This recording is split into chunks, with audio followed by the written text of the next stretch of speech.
नमो बुधाय दोस्तों। हमें क्षणिक या तात्कालिक सुख से परे असीम सुख को प्राप्त करने का प्रयत्न करना चाहिए। ये प्रकृति गाथाएं हमारे बंधन और मुक्ति की अनमोल उद्घोषणाएं है, जिससे यह सीख मिलती है कि हम वास्तविकता को जाने, अपने मन, वचन और काय से प्रबुद्ध बने, हम जागरूक होवे, हम उत्कृष्ट बने। दोस्तों, तथागत का उपदेश है, बड़े लाभ के लिए छोटे लाभ को त्यागे, महान सुख के लिए छोटे सुख को छोड़े। ये सांसारिक लाभ हानि अल्प है, ये जागतिक सुख अत्यल्प है। असीम आनंद, असीम लाभ, अतुलनीय सुख तो निर्वाण का मार्ग है। उस अक्षुण्य असीम विपुल सुख को पाने के लिए धैर्यशाली पुरुष इन जागतिक सुखों को तुच्छ जानकर त्याग देता है।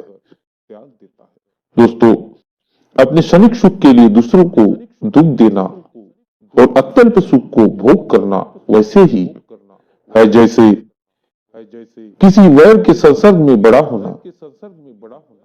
इस जगत के साथ लिप्तता या आसक्ति जिसमें हमें सुख ढूंढना है, वैर के संसर्ग के बराबर है।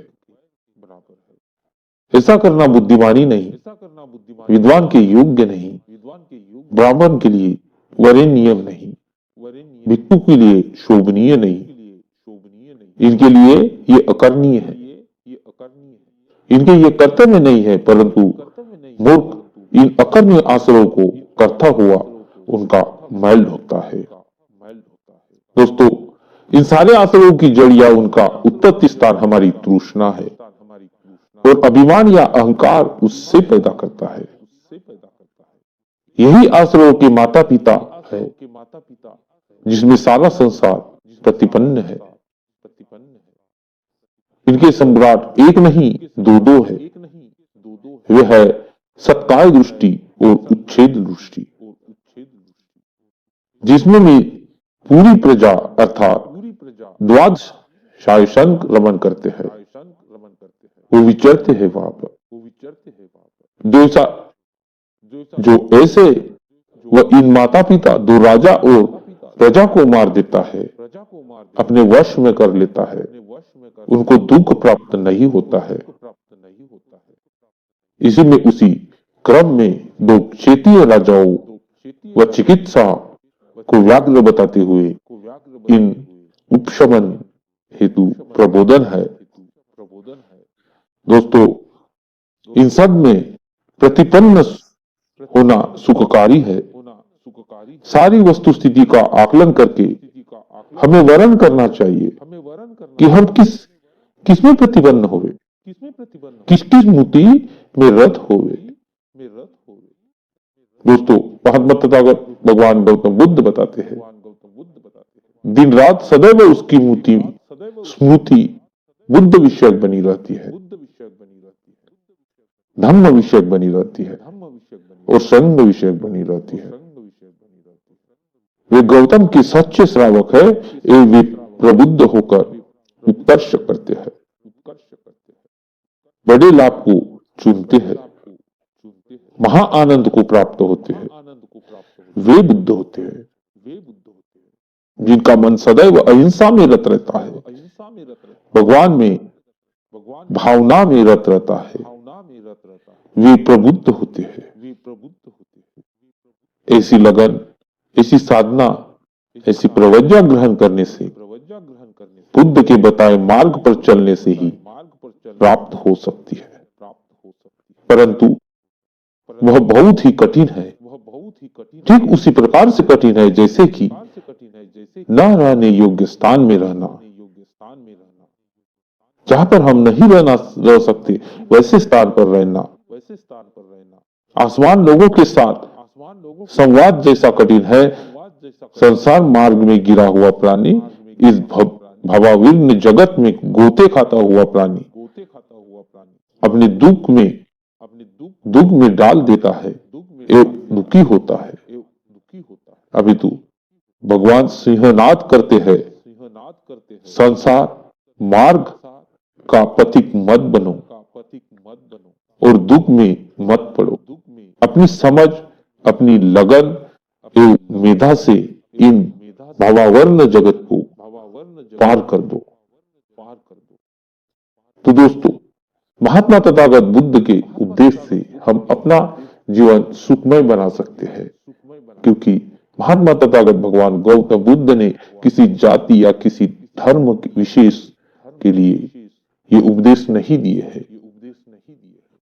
महात्मा तथागत भगवान गौतम बुद्ध ने मानव जीवन के लिए ये उपदेश दिए हैं, मानव कल्याण के लिए उपदेश दिए हैं।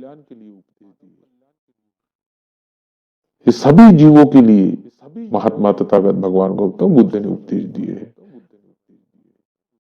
अपने जीवन में कुछ अच्छा करना है तो महात्मा बुद्ध के उपदेशों से ही हम अपने जीवन को सुधार सकते हैं। इसलिए दोस्तों, महात्मा तथागत भगवान गौतम बुद्ध के उपदेश सुनने के लिए हमारे चैनल को सब्सक्राइब करके बेल आइकन प्रेस कर दीजिए। अगर चैनल को सब्सक्राइब करके बेल आइकन प्रेस नहीं करते हो तो आपको महात्मा तथागत भगवान गौतम बुद्ध के उपदेश नहीं मिल सकते, क्योंकि हमारे चैनल पर महात्मा बुद्ध के उपदेश ही मिलते हैं। दोस्तों, हो सके तो इस वीडियो को लाइक और शेयर जरूर कर दीजिए।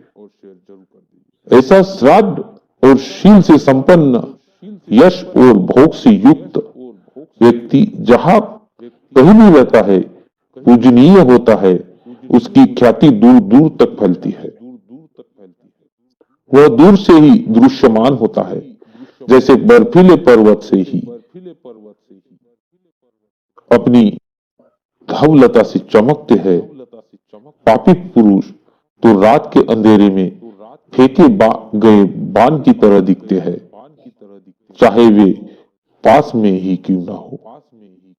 ऐसा एक आसन वाला, एक शैया वाला, अकेला विचरण करने वाला, अपना दमन करता हुआ वनांत जगत में विलीन में रहता है।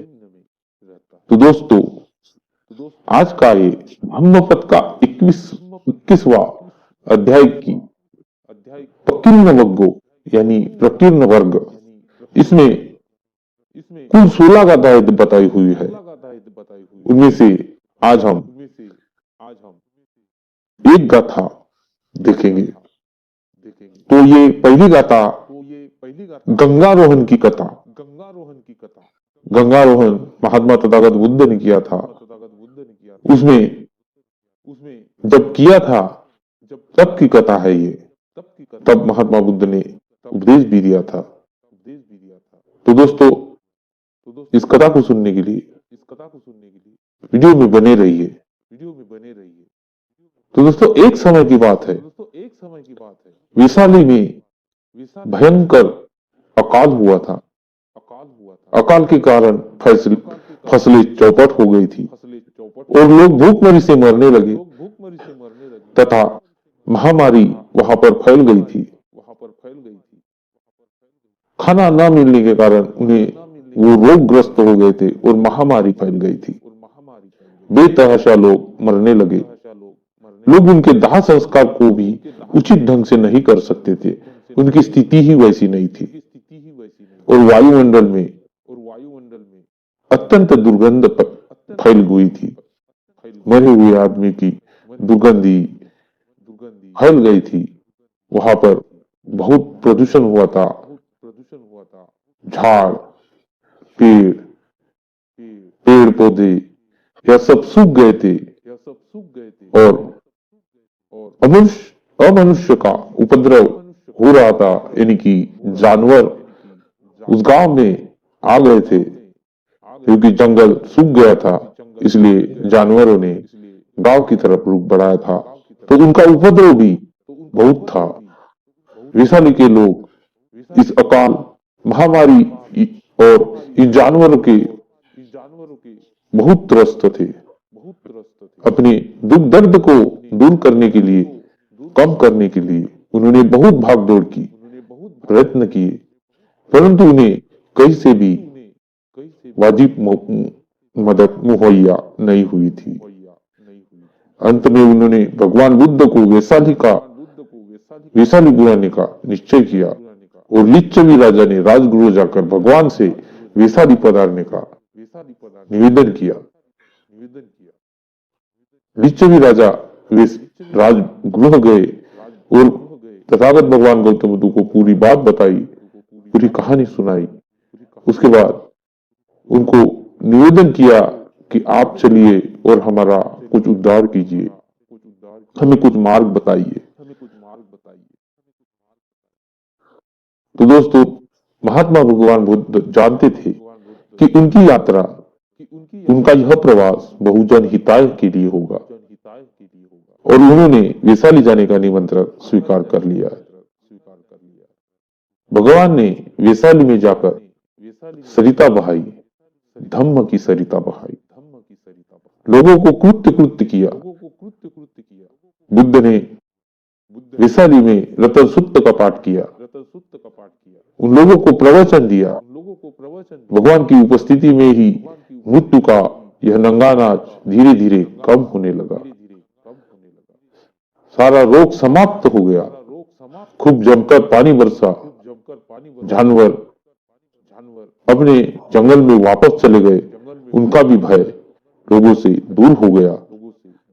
सूखे वृक्ष फिर से हरे भरे होने लगे, उनमें कबीरें खिली उठी, कलियां फूटने लगी, फूल और फल अपनी सुगंध बिखरने लगे, लोगों के चेहरे पर रौनक आने लगी, लोग प्रसन्नता से